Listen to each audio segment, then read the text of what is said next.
This conference will now be recorded. Good morning, everybody. We're here at the November meeting of the Board's Enforcement Oversight Committee. This is the date today is Wednesday, November 20th. The time right now is 9:07 a.m. We'll go ahead and call the meeting to order and start with a verification of our meeting quorum. Annie, are you present? Present. Jeff? I am present. And Lori? Present. All right, we have a quorum. Staff in attendance today is limited to myself, Chad Cook, and our investigator, Dan Murphy. First order of business on the agenda today is to approve the Enforcement Oversight Committee meeting minutes from last month. That would be the October 2nd meeting. Do we have a motion to approve the minutes as written? So moved to approve. All right. Was that Lori with the motion? Sure. Yeah. Okay. And is there a second? Second. And that's Annie with the second. Perfect. All right. The meeting minutes are adopted.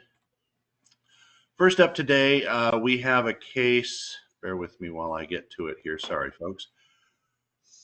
First thing we're talking about. Oops, did I hear Jeff? Yes, I'm sorry. I apologize. We got to do whatever roll call, or not roll call, but like the vote count, all that kind of stuff, or not on this? I just want to make sure you're. Oh, I'm sorry. Well, wait a minute. Did we have a motion and a second? You're right, Jeff. Thank you. We did not do a voice vote on that. So let's back up real quick to approve the Enforcement Oversight Committee meeting minutes from October. We have a motion and a second. And Annie? Approve. Yes. Okay. Jeff? Yes. And Lori? Yes. And the minutes are approved. Sorry, folks, I'm a little out of practice at this. Okay. All right. Now, next up on the agenda today, we have case number 20-2456. This was a case that was filed back in 2020 by a property owner concerning an appraisal that was done in Waldport. Essentially, the allegations really centered around it. It appears to be a disagreement with the comparable sales selection that the appraiser made, and then essentially just a disagreement with the opinion of value. There was an initial vetting that was done on the case, and it was determined that while largely the appraisal appeared to be compliant, there were some ambiguous statements in there that needed to be verified, and in order to do that, we needed the appraiser's work file.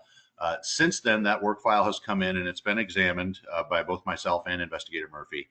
As you can see by the memo that I provided to you folks, it really appears that largely the work file does support more or less the information in the appraisal report to the extent necessary to basically to deem those assignment results credible.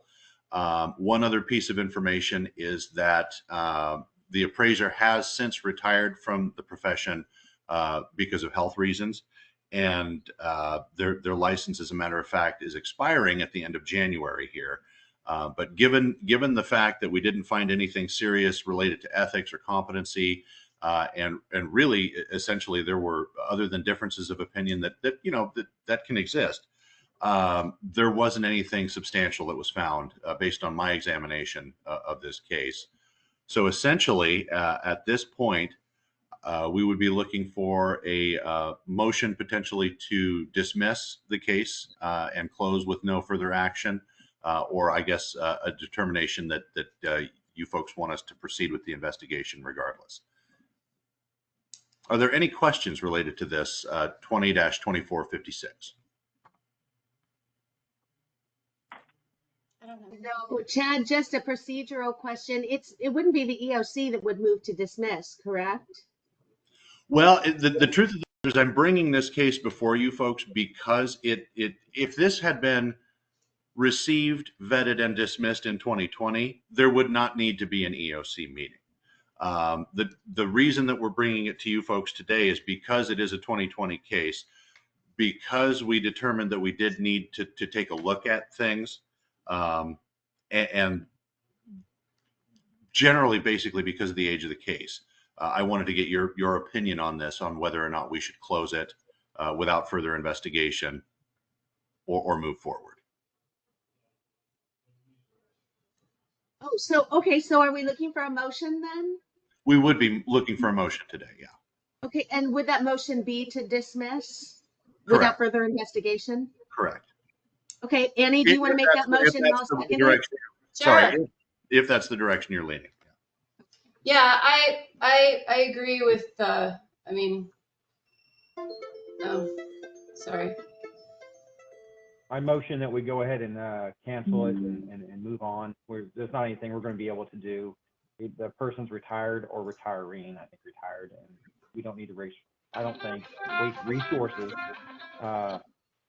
waste resources any further on this, especially since it's, for the most part, as you were saying, Chad, it's compliant for the most part. Right. So it's like, this isn't egregious. There's no threat to the population of Oregon. So that's Basically where I landed with my examination. I just wanted to get, a second set of eyes, so to speak, or a third and fourth and fifth set of eyes on it, just to make sure that you all agree with my assessment of the situation, essentially, is where we're at. So Okay, that was so- the motion to dismiss. Is that correct? I would move to dismiss this complaint. Okay, Annie. And is there a second? That. I'll And second that. okay, that sounds like Lori. All right. Okay, and we'll go ahead with a vote. Jeff, Yes. Annie, Yes.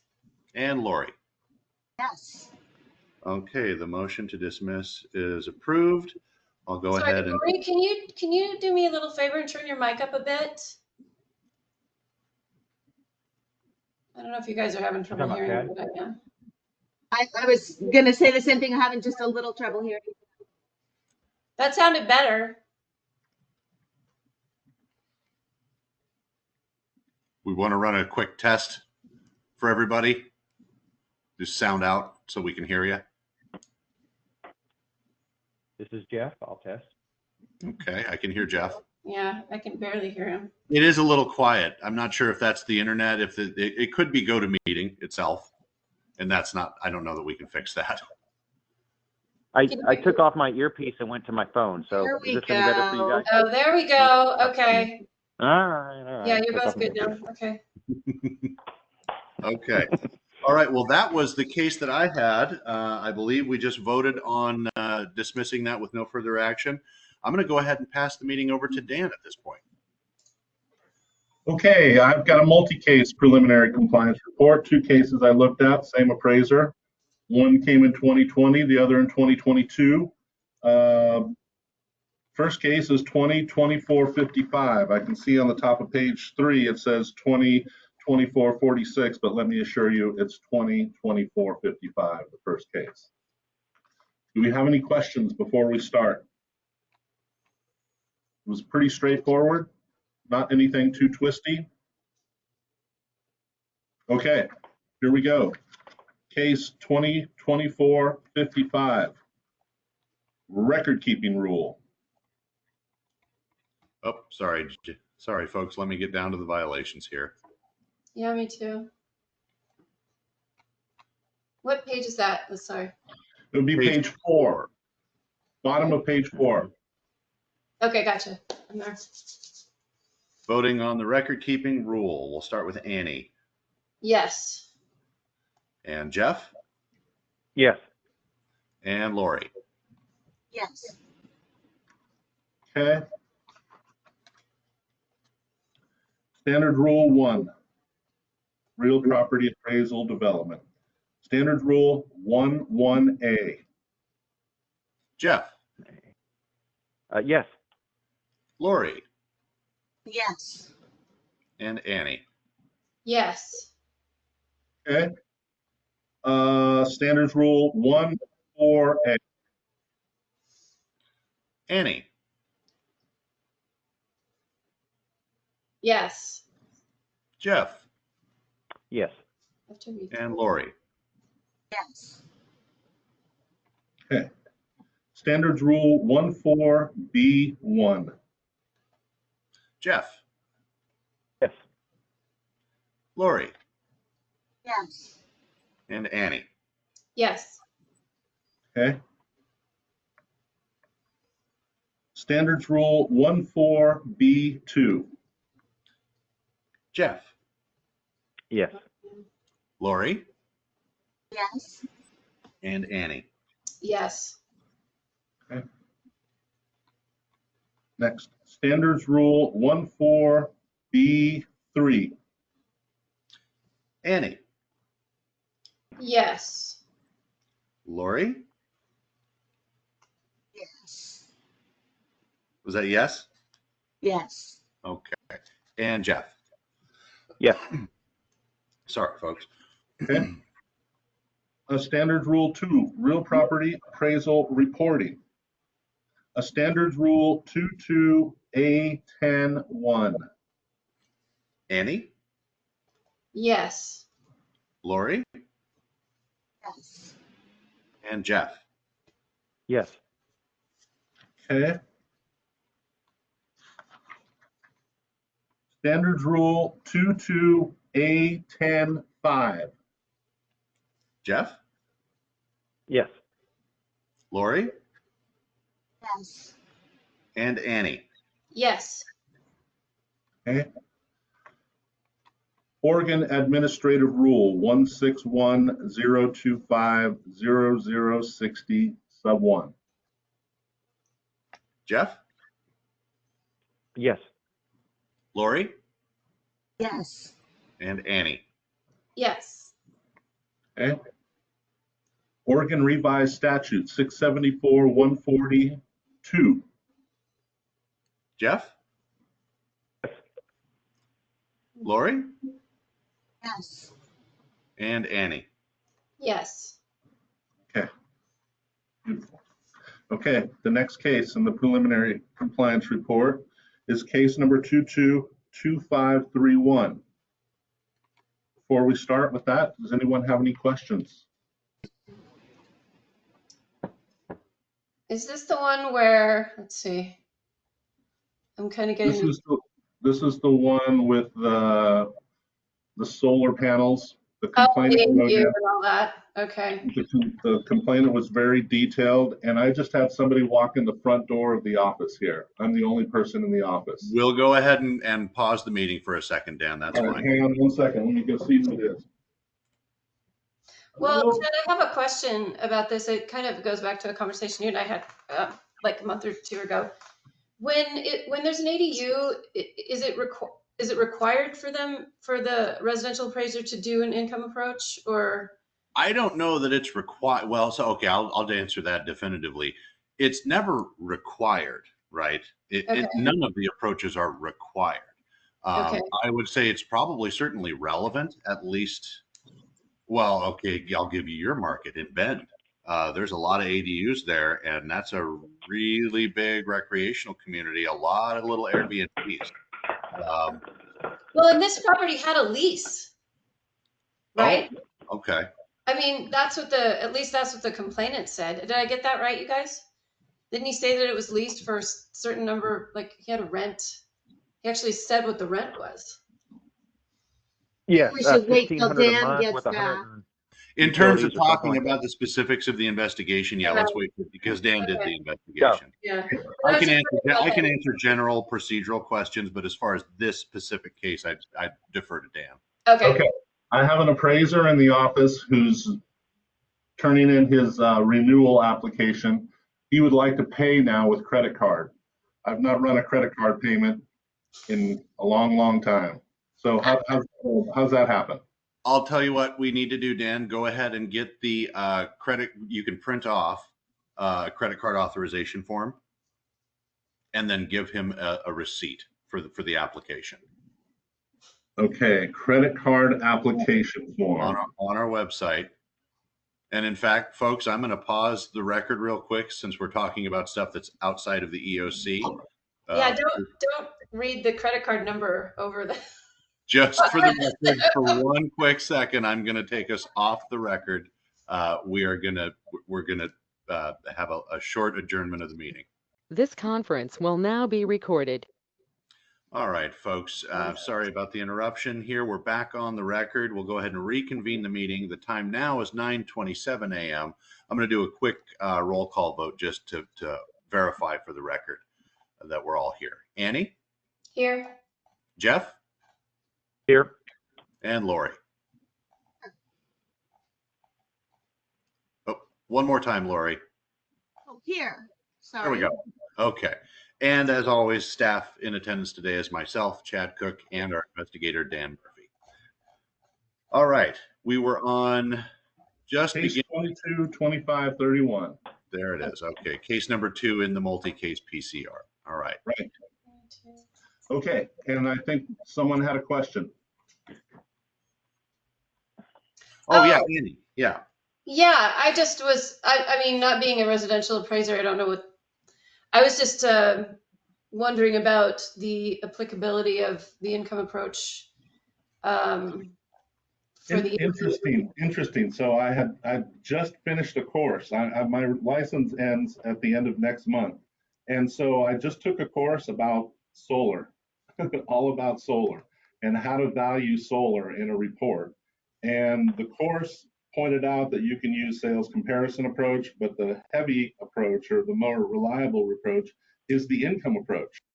There are firms, there are businesses that specialize just in that. In fact, in the course, they made us sign up with this valuation company, and we went in and did a mock-up situation, and they're looking at the future income of the value associated with having the solar.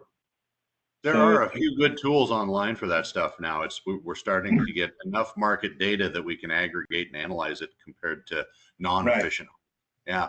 Yeah. Annie, was your question related to ADUs as opposed to the solar stuff, or was that how it was related? Yeah, it was about the ADU and how I think what I was asking is it required to do an income approach on an ADU when you're doing residential appraisal? But gotcha. The complainant actually stated the rent that he was getting. That's right, he did. For that, and so I'm like, the difference there was, according to the appraiser, the person who was occupying that space was the complainant's son. And so he wasn't sure that that was an accurate number that he was giving him for the rent. And so he had other reasons for not calling it an ADU because it didn't have a separate meter with, I guess technically that would be one criteria, is having a separate meter, but they don't all have to be that way. And I think the point is that if you have this separate space, even if it's within the main frame of the house, it's not separate from the house, and it's got a kitchen and it has somebody living there and they're paying money and they're paying rent, then there's some potential associated with the income there. And as an appraiser, you need to at least address it and say why you did or did not consider it in the valuation process. Okay. So that worked, yeah. That makes sense to me. Okay. Yeah. Thank you. Sure. Okay, here we go. We are, again, case 22, 25, 31, record keeping rule. Annie. I'm sorry to stop it. What page are we on now? Let's see. So this would be page 10. Bottom of page 10. Yeah, bottom of page 10. Okay, I was almost there. Got it. Yes. Jeff? Yes. And Lori? Yes. Okay, scope of work rule. Jeff? Yes. Lori? Yes. And Annie? Yes. Standard rule 1, real property appraisal development. Standard rule 1.1a. Annie? Yes. Lori? Yes. And Jeff? Yes. Okay. Standards rule 1.2e1. Lori? Yes. Jeff? No. And Annie? Yes. Okay. Standards rule 1.3a5. Jeff? Yes. Lori? Yes. And Annie? Yes. Okay. Standards rule 1.4a. Annie? Yes. Lori, Yes. and Jeff. Yes. Okay. Standards Rule 14B2. Lori, Yes. Yes. Okay. and Annie. Yes. Okay. Standards Rule 14B3. Jeff, Yes. Lori, Yes. and Annie. Yes. Okay. Standard 2, Real Property Appraisal Reporting. Standards Rule 21B. Annie, Yes. Lori, Yes. and Jeff. Yes. Standards Rule 22A10-1. Lori, Yes. Jeff, Yes. and Annie. Yes. Standards Rule 22A10-5. Jeff, Yes. Annie, Yes. and Lori. Yes. Okay. Oregon Administrative Rule, OAR 161-025-0061. Jeff, Yes. Lori, Yes. and Annie. Yes. Okay. 674-142. Jeff, Yes. Lori, Yes. and Annie. Yes. Thank you very much. I appreciate you guys. Thank you. Thank you very much, Jeff. Thank you. Appreciate it. Good work, Murph. Yeah, these Thank you. combined PCRs tend to be a little longer, but I feel like they're in the long run more efficient, especially when we're talking about an appraiser that needs results in more than one case. This is Yeah. moving forward. I think it's going to be a lot more efficient way to point those things out and help not only protect the public, but help appraisers understand where they need to improve and I think More. especially when the Get that. cases have, potentially the same deficiencies. commonalities. Yeah. No, good work, Murph. Really Thank you. good work, man. And I appreciate EOC it. members, as always, I can't thank you enough for the time that you give the board. Yes. I know that this is dry reading. I know it. I appreciate your attention to detail and the questions, to be quite honest. That shows that you folks are considering issues and not just rubber stamping, because that's the last thing we want in this committee is just yes votes. So very much appreciate the thoughtful consideration you guys give each one of these cases. Unless there's any other business that any of the EOC members want to bring up for today. Oh, I'm sorry. I actually have something. So we were going to have an additional case on today's agenda. Because of the timing of appraiser responses and things like that, we have to give everybody the same response period in terms of optional responses to those compliance reports or requesting conferences with me and the investigator. One of the cases that we were trying to put before you folks today, the deadline for the appraiser's response is actually tomorrow. So it just wouldn't have been fair to dump that on the schedule today without that proper notice and time. So with that said, I know that we were talking about potentially getting away with not having an EOC in December. We will have one case. And I wanted to check with you all to see, is the first Wednesday next month going to work? That would be Wednesday, I think is the 2nd. So that'd be, oh, I'm sorry, no, the 4th. That would be 2 weeks from today. I think I'm going to the land use law conference, and I think that's what that is. On the 4th. Yeah, let me look at my calendar really quick. And there's nothing that says that we have to have it on a Wednesday. Yeah, I'm out at the right-of-way seminar, 4th through the 7th. 4th through the 7th. Yeah.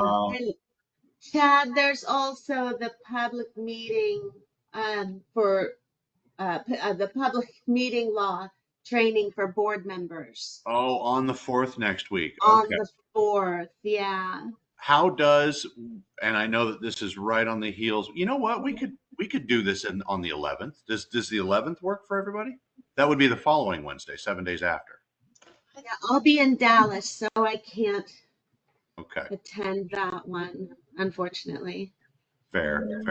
How does in the effort of Go ahead, saving Joe. time, I've got my December's free other than Christmas. So you guys Okay. pick. I'm good. Does it have to be a Wednesday, Chad? It does not. We could do it if so. What I'm hearing is that the 4th through the 7th doesn't work, and neither does the following week generally. How does the 2nd sound? That's the Monday after Thanksgiving. I know that a lot of people take that off. I'm free that day. I am too. Okay. Sure. Okay. Well, in that case, what we'll do is I'll get you that information next week after the appraiser's response deadline has passed, and we've got that response. I'll get it to you next week sometime, and then it would just essentially just be for that one case to vote on that and then adjourn the meeting. I'm sorry that we couldn't get it to you folks today, but again, we want to treat every appraiser the same and make sure that they all have the ability to respond to things. So am I hearing that Monday, December 2nd would work for you folks, or we could do the 3rd? How does the 3rd look? I'd rather do the 2nd. Tuesday's better. Oh, Tuesday's better. And, hey, Annie, Monday, you're going to be packing on Tuesday, No, aren't that's you? fine. It's fine. If you want to do Tuesday, that's fine. Are you sure? Yes, I'm not going to be a problem child. Well, I can do Tuesday. I was gonna say I can do the 2nd. I don't care. Usually the Mondays are the busiest, right? You come in and everybody's like, ah. That kind of is how it works Especially, in my life too. After a holiday, yeah. Okay. I'm in favor of Tuesday. I'm Okay. in favor. All Of right. I'll second that. All right. Okay. Fair enough. Well, then I will get that meeting posted to the public meeting transparency website thing that we have. And I'll get you the EOC information as soon as that response deadline passes for the appraiser. And we'll plan on Tuesday the 3rd, 9 a.m. Does that work? Sounds good to me. Okay. Happy Thanksgiving for everybody. Likewise, Jeff. Happy Thanksgiving. We need a motion to adjourn, Chad. We would need a motion to adjourn at this point if we're done with business. Okay, so can we adjourn, stop the recording, and then say our pleasantries? Yeah, that was We my sure- mistake. I thought we we were sure- done. We would Please, be I'll looking move for to adjourn. a motion to adjourn from Lori. Do we have a second? I'll second. Jeff with the second. Let's do a quick voice vote. Annie, Yes. Jeff, Yes. and Lori. Yes. Okay, the meeting is adjourned, folks. The time now is 9:41 a.m. Meeting is adjourned.